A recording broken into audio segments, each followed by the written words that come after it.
Emas RM10 tapi akhirnya jadi RM10,000. Murah atau sebenarnya mahal? Kalau tuan-puan tahu lebih lanjut, boleh save video saya dulu sebagai rujukan pada masa akan datang. Hari ni dekat TikTok ramai teruja dengan emas mikro 0.001 gram, 0.002 gram.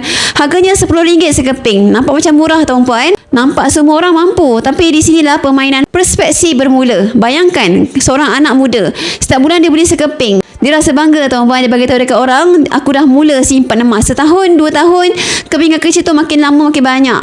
Sampai satu hari dia kira semula 0.001 gram darab dengan 1000 keping, iaitu jadi 1 gram tuan-puan. Barulah dia sedar tuan-puan, dia bayar RM10,000 untuk satu nilai sebenar jauh lebih rendah, iaitu 1 gram sekitar RM10,000. Dan jadi lebih perit lagi tuan-puan, nak jual pembeli pun ragu, nak pajak kedai pun geleng kepala. Kenapa? Sebab emas tu terlalu kecil, sukar diuji, suka dinilai dan suka dipercayai. Akhirnya emas yang dibeli dengan harapan jadi sesuatu yang sukar ditukar kepada wang. Sebab itulah tuan-puan, ironinya kita beli emas untuk lindungi masa depan kita, tapi tersilap langkah.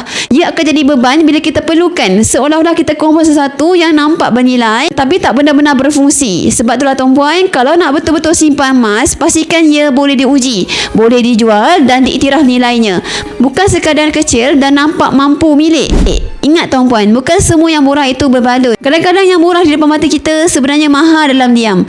Kalau nak mula simpan emas cara betul tuan-puan, bolehlah belajar simpan emas di Public Gold, di mana tuan-puan juga boleh menabung emas dengan serendah RM100. RM100 dapat 0.15 gram. Kumpul sampai capai gram tuan-puan nak, boleh keluarkan saja emas fizikal sekecil-kecil 0.5 gram, 1 gram, 5 gram, 10 gram, ataupun emas lebih besar tuan-puan. Nak bimbing, belum lagi ada akaun, rujuk pin video saya ataupun isi bonus saya kat bawah ni untuk saya bantu tuan-puan simpan emas sampai kaya.